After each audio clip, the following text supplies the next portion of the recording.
Hello folks, podbrew.com here, Arne Pelosi at the mic as usually.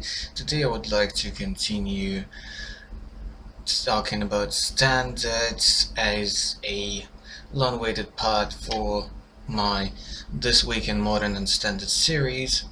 So because there were VMCQs in Modern, I covered that in the previous parts. Now it's all about standards. There is a Pro Tour coming up. Also, we have results from the SCG Standard Open last weekend and from 3 more standard events, also from SCG.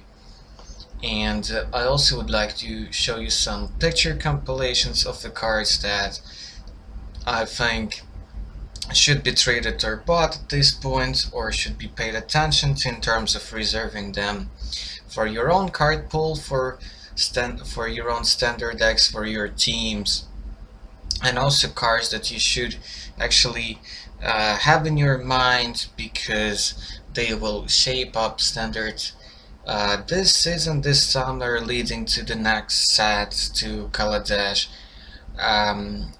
But also cards that I would actually reserve already now for post-rotation, post-Kaladesh standard, when we have Dragons out and Origins out and everything from that in the format. So yeah, Band Company 1, not to a huge surprise, there were very many of them, day 2 at that Standard Open. There was a Masterpiece by Ali Antrazi, the Sultai Control that ended up second. There were many band companies in top 64, many Humans decks, many Spirits decks as well. Also, no surprise for me because I think that deck got everything, but I actually think that Band Company as the Blue-White X tempo deck right now is just much better because Collected Company is a broken card, and you can obviously play your Reflector Mage and your Spell Queller in Band Company together with Collected Company, and you don't have to be spirit heavy, and Selfless Spirit also is definitely fine for Band Company as well. So let's see how that looks like. For reference, Collected Company's Dermokus commands. Also another card that is gonna influence standards a lot is Talia, that's for sure. It's a crazy free drop, it's a crazy card that makes blocking very difficult, and it's just perfect for this deck and for spirits and of course for humans. So it goes into already 3 distinctive archetypes. That means that that card probably will rise a little bit in value, and I think that if you haven't got it yet and you play standard actively, you should get it. And I think that this card actually might see play in Modern as well, in sort of Hate Bears, Death and Taxes kind of decks.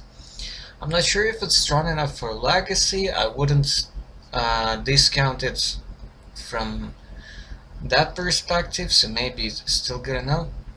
But Band Company is just stacked with amazing cards, and you have so many great tools for the sideboard as well. It's just hard. It's just gonna be so hard to beat this deck. Probably one of the decks that maybe will be able to beat it. Some Aristocrats decks or some crazy Black-White control or some crazy Delirium control deck, but it's just gonna be so hard, and it will pose a real challenge for people who've been preparing this past couple of weeks for the Pro Tour in Sydney, as I believe it's standard, because they've kind of learned their lesson with modern Pro Tours a little bit. And yeah, it's just every card is great, and traditionally Band Company was a very good matchup for those creature combo decks with Zolaport, Cutthroat, and so on, Eldrazi Monitor, and so forth. But you get the Spell Queller that counters Company. You get Talia that makes blocking things difficult. So I don't know, it's gonna be really hard, I feel like, and Band Company is just so solid and so streamlined and a very smooth deck. Unlike the deck that I like really a lot, but it lacks this kind of consistency. It really gives you a lot of power in terms of tools and choices and tutoring, and this deck has a lot of good tools, and it's really skill rewarding and experience rewarding, but it's not really easy to pilot, that's for sure, and you really have to know what you're doing and so on.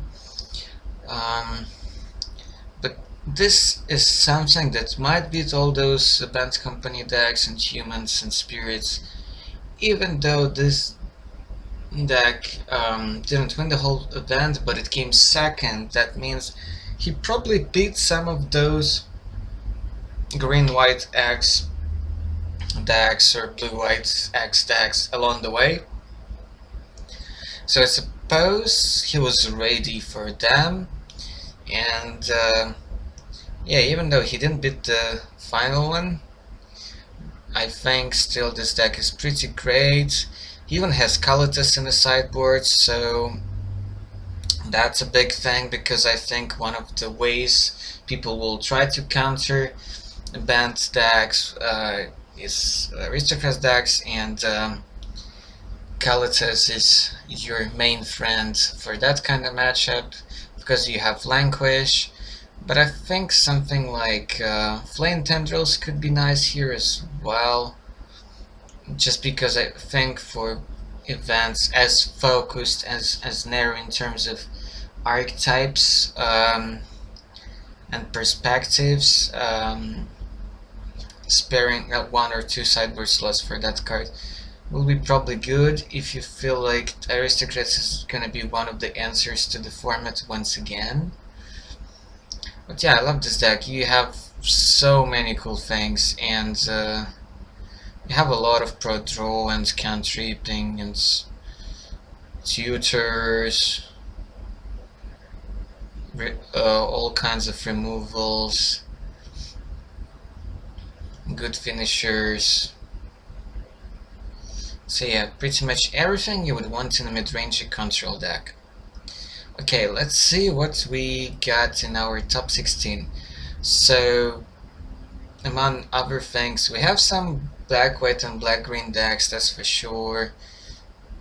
Some ramps, some tokens decks, of course, because they have been top deck in the format in the past few months, really, if you consider long run. Human spirits tokens, yes, you see like the trend here, sort of, to speak. At the top places, not a huge amount of selections, but the event was of decent size, so Blue Red Eldrazi 34th place I think is still a fine indicator. You can go Band Spirits of course as well, so it's not just blue-white, so you just take Spirits and Splash just for a collected company pretty much. So let's look, have a look at John Midrange. I'm really curious about that one. Morn Willow. Wow. Wow, just wow. That's interesting. Yeah, I love this deck. A lot of value. So this might be a good thing to go. You have a bunch of planeswalkers. You have instant sweepers for spirits and the like in form of Cold Deluxe Return alongside your languishes and other removals. And Golgan's Commander's Grasp is nice. You have Kalitas. You still have some early game. You have Dark Dwellers for value. So this might be one direction to approach the Pro Tour if I would be one preparing for them. Some numbers might be tweaked to kind of prepare for this certain metagame for that big event. Really curious about Eternal Scourge. That seems kind of weird. So how do you get it into exile? That's the interesting part. And why would that be in the sideboard? I'm pretty sure I'm missing something big here. Let me know in the comments below, but I'm a bit confused about that part, that's for sure. So what else were there?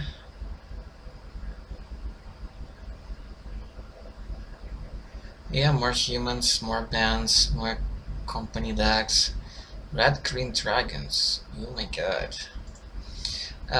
But yeah, before I move to more conclusions and more specific comments, I just want to say that at the Pro Tour, while I think Band Company and Green-White X and Blue-White X decks would be a big chunk of the event, even though Sydney probably not gonna be big for certain reasons, not just because it's Australia, but also and it's far away, but also because there were some issues with the guides, how to apply to visas and so forth. So there is that. So I would say that you would have to approach results from the Pro Tour this weekend in a very cautious manner, because the metagame will be smaller than usually at the Pro Tour, and there will be very weird numbers for metagame breakdown, I feel like, so just watch out for that. Oh, I like that this deck actually utilizes one of the cards that I really think is bound to see a good amount of play, Ulrich. Yeah, very solid deck. You have early removals, some sweet value cards, you have a good top end. You're gonna have Captive as the mana deck of choice that can become, actually in the long game, a decent threat of its own. Yeah, I quite like this deck.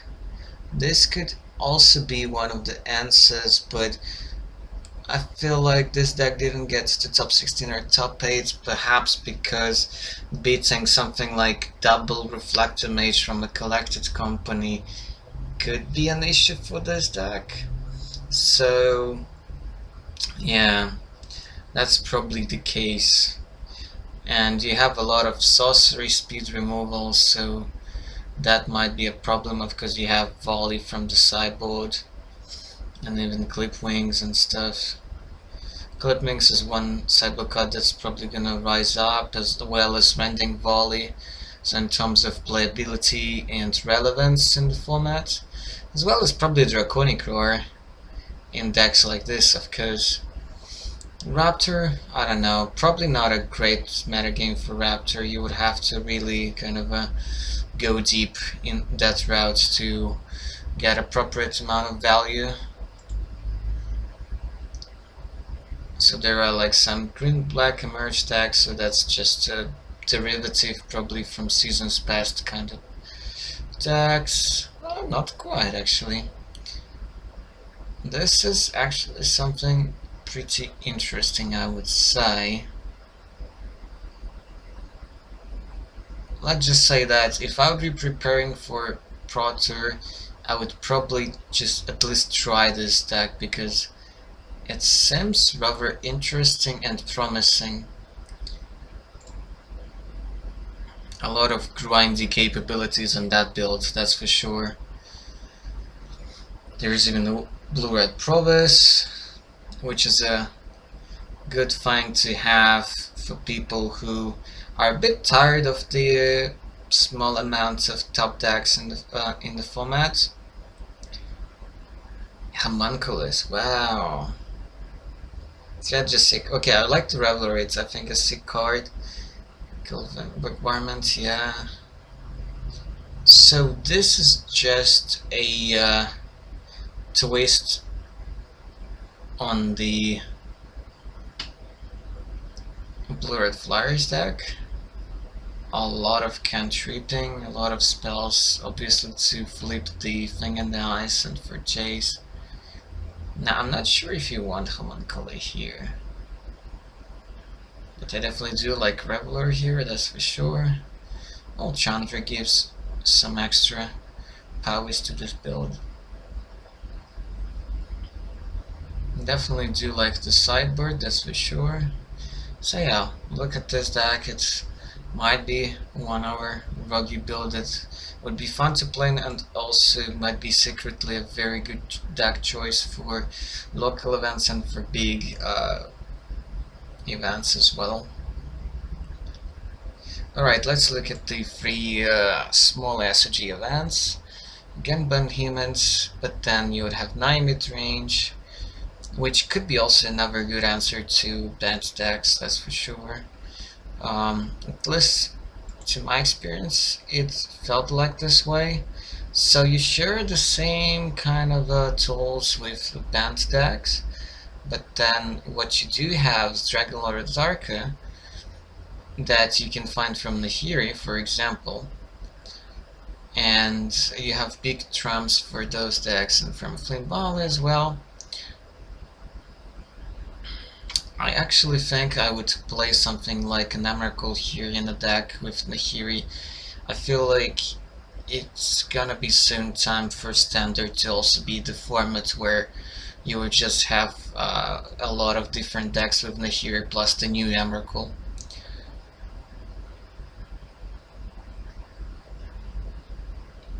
Not sure I would have this kind of cyber, but it looks appropriate. Okay, you have off of Nissa and Nahiri to find Atarka. So yeah, basically in green-white X heavy metagame, Diamond Range was supposed to be one of the solutions. It didn't look super powerful, but maybe now is the time to kind of come back to it and see for it again. You kind of have similar plan like with Band Company, but you can go a bit over the top of them and have Chandra and Atarka. Although you would have to have a pretty good plan how to beat spirits, because they would counter a lot of your stuff after sideboard at least. But main deck, even though some decks have Ojutai's commands and Clash of Wills, well, they won't be able to counter everything, and you can dig for more threats. So yeah, unless spirits will become very popular, and particularly builds that have a lot of counters main deck and also in the sideboard, I think some red-green Rams and Naya mid-range Planeswalker builds with Chandra and Atarka probably would be one of the good ways to approach the format. That's in the qualifier. Spirits taking it down, but it was apparently like a small vacation and possibly a small tournament. Banned humans, banned companies, banned aggro, a bunch of them. So let's see how this guy approached spirits. Really like the way that Jeff Hoagland approached blue-white spirits. This one looks pretty similar. There's a chance that I would have just bishops in the sideboard and just 2 more Avacins in main. But then you would have to up the creature lands count, and maybe that's not exactly what you want to do. I feel like I want a bit of a different mix of spells here, but all of these have the right to be in the deck. I don't like having a bunch of Essence Flags in the deck. I like 1 or 2, but I probably wouldn't play 4, even with bunch of reflectors and spell quellers and Avacyn still feels like a stretch. I'm not sure this deck needs Gideons in the sideboards. You might as well try to play it for grindier matchups, but I don't feel like you need it in this deck, even in the sideboard. So yeah, Jeff Hoogland's list actually differs quite a bit. And some people do not agree with his choice. So he had 4 Avacyns and he had a bunch of spells, including Outburst in main. And I kinda get behind that. He only had 1 Essence Flux, so it's just a good card, but you don't like it in multiples, that's for sure. So his deck is much more controlish, and I like that kinda more, because you have a game against everything, so you have like good answers to a bunch of things. This deck has way more answers to Atarkas and more counters for Chandra, even though Ojiteskamen doesn't quite counter it. Of course, it will be a big loss for Blue-White Spirits after rotation when command goes away, but who knows, maybe in Kaladesh we would have more cool tools for this deck. Yeah, his sideboard is very nice against grindy control matchups as well, and a few extra tools for aggro like Blessed Alliance and Silk Wrap. And what I can say is that so watch out for Samurai Dismissal. More on that soon. So now let's move on to a few slides or a few pictures of cards from the new set that I've put together to explain a few more trends. So let's first look at the so-called staples, I want to say, cards that will influence the format, cards that I would think of reserving in my standard pool for different decks. And some of these cards might not seem like great, but I believe later this summer or September or after Kaladesh, they're bound to make a big impact, and they're just great tools for different purposes. Sorry. So first of all, Airy Volley. So that's the one green mana instant from Origins. Deals 3/2 flyers and you can spread it out. I think it's gonna be seen in more sideboards, because while you do have Rending Volley and you do have Clip Wings, for 1 mana you can sometimes nuke away a bunch of spirits. Quite a few of them are 1 toughness, so you will get good trades, like 2-for-1s, 3-for-1s if you get lucky. And it's just 1 mana. Of course it can be countered, but for decks that don't play red, this is pretty huge, and it can provide very good trades. Anticipate is just a card that likely will be with us when Dragons and Origins go away from standard. And it's one card that is really valuable to builds of spirits that are more controlish. And it's also a card that in some mid-rangey, heavier builds will be a very good tool, and is also currently it's just that if you're going for spirits but controlish builds like Hoogland's did, then you probably have to play it. It's kind of a must because it gives you a lot of selection, and his deck is very controlish. If you're playing some blue tempo deck which is less controlish, has less removals and so on, and counter spells, then you don't really need it that much. Blessed Alliance, I feel like it has to be in Spirits decks, at least in the sideboard. Also in quite a few other decks, so it's much better of course in creature decks. Bishop, right now I feel like you need it in the sideboard, right? I don't think you have enough space for it in main deck because the metagame is quite fast and aggressive. but you definitely want access to it in the sideboard, that's for sure. Clash of Wills, it's nice, but you do have to find the right balance between different spells in your blue tempo decks. Collective Brutality, I think, is an awesome card that can be used in a various range of decks, from Sultai mid-range to Chant mid-range to Vampires.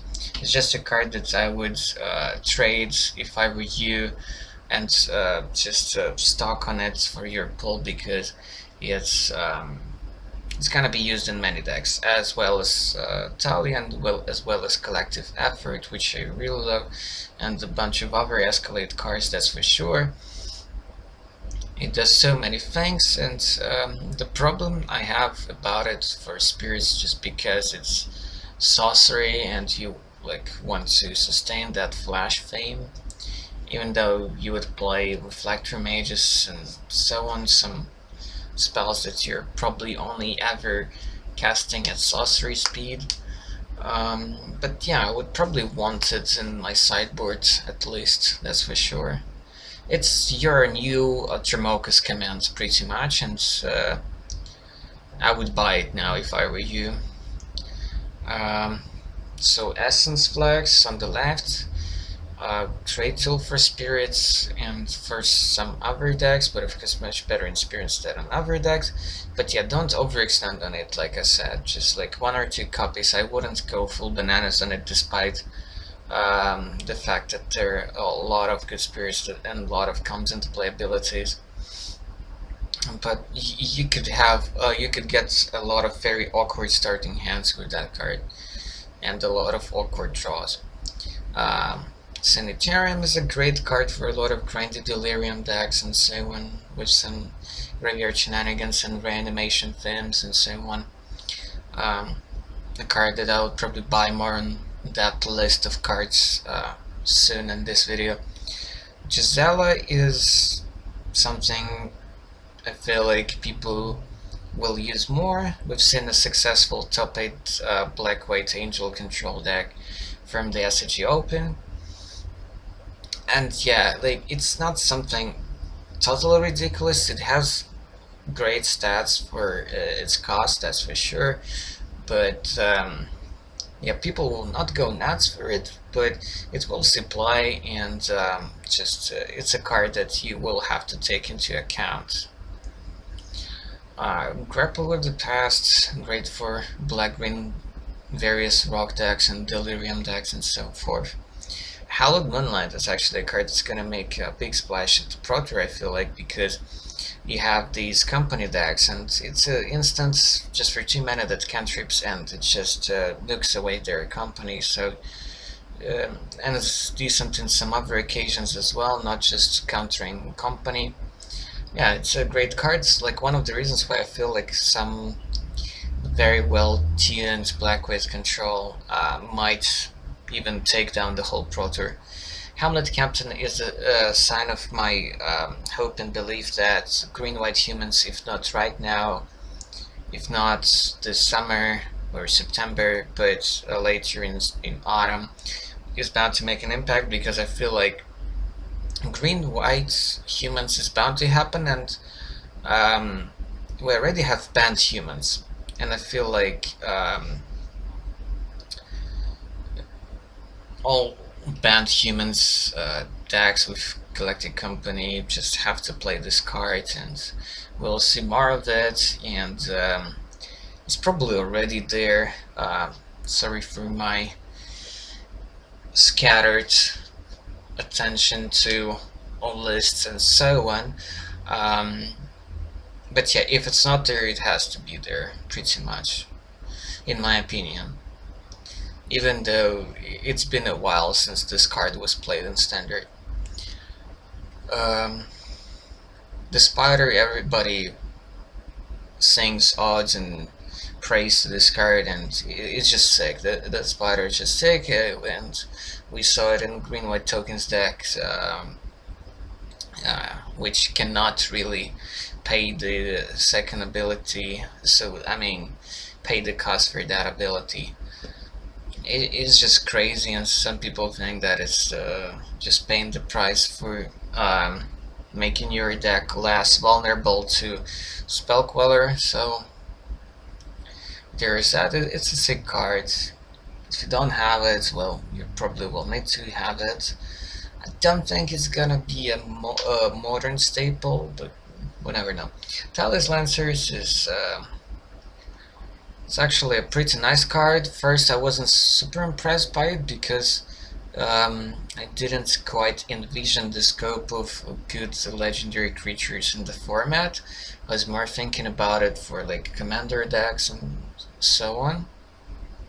Eternal formats don't really need this type of card because just 5 mana is way too much, and you have Imperial Recruiter anyways for things like that. But yeah, it turns out if you want to put Gisela and things like that, so you have a good tutor for it, which is also pretty decent body as well at the same time.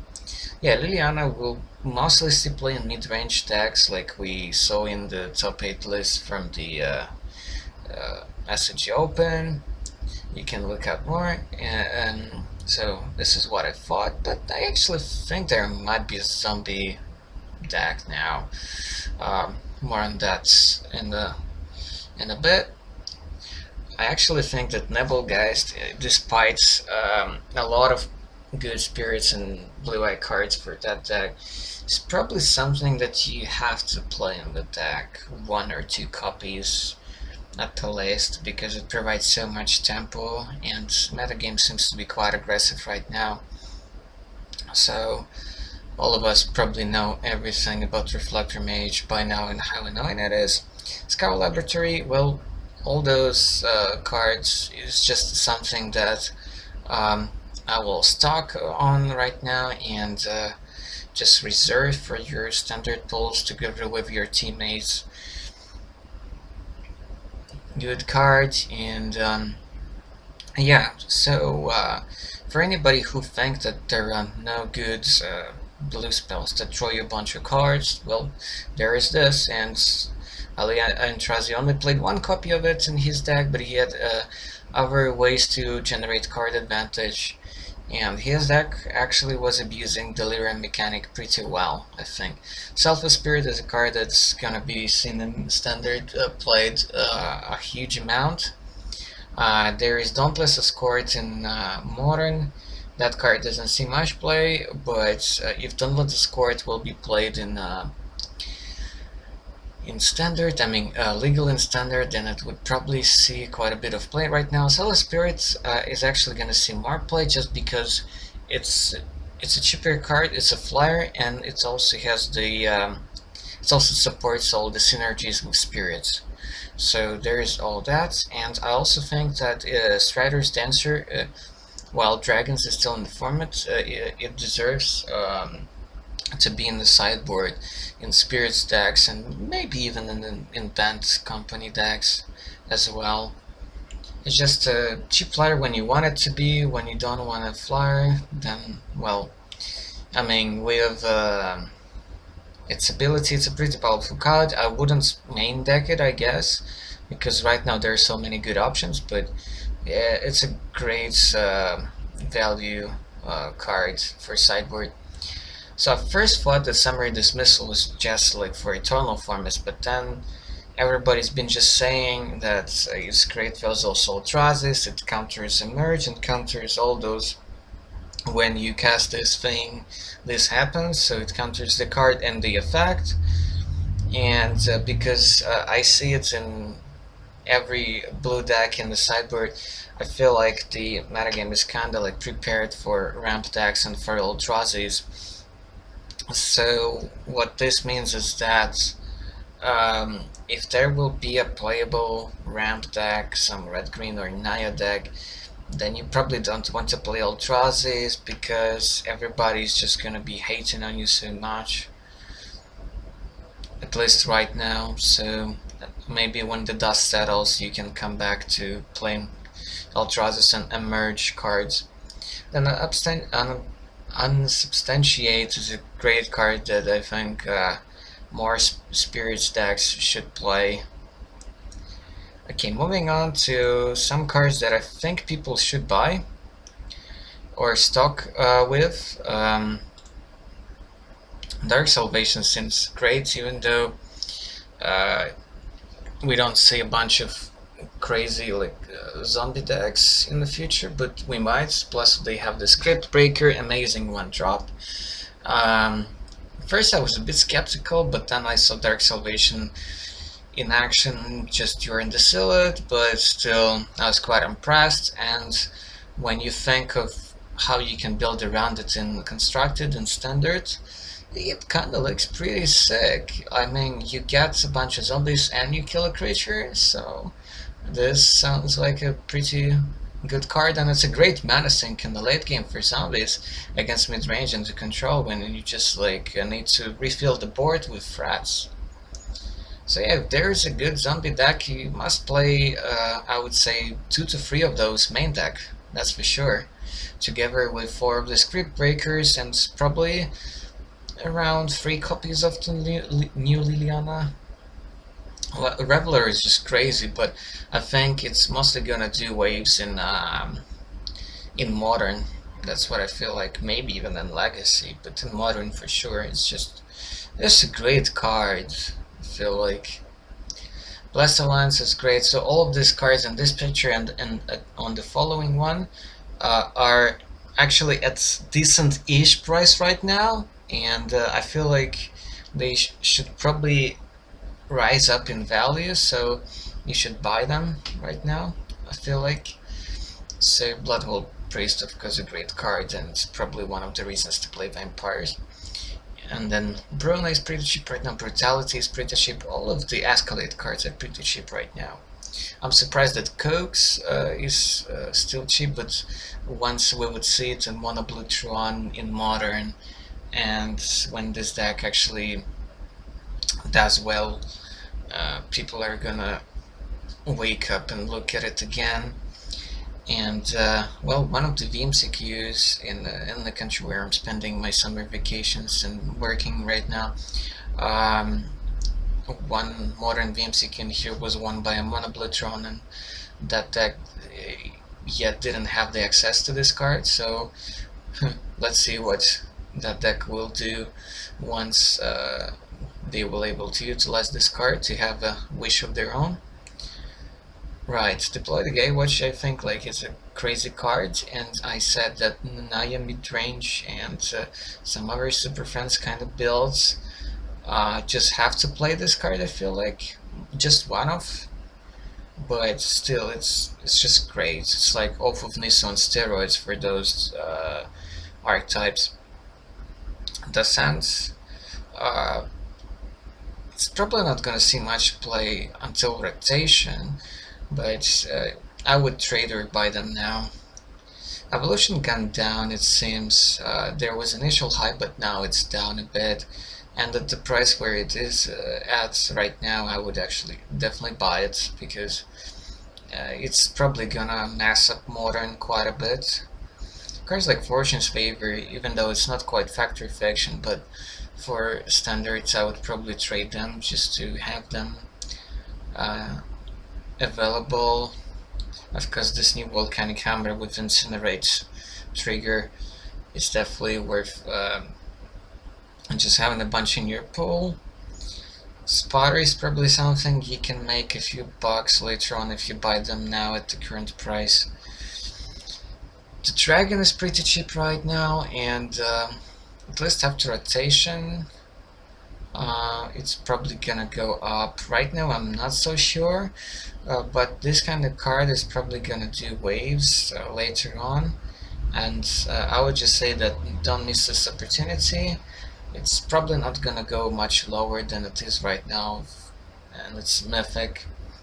And the Hero's Wrath is probably gonna go up, that's for sure, because it's such a crazy card, and yeah, it can be played in many decks, and the set just came out, and people are adopting and trying new things and brewing and so on, and the card is just insane.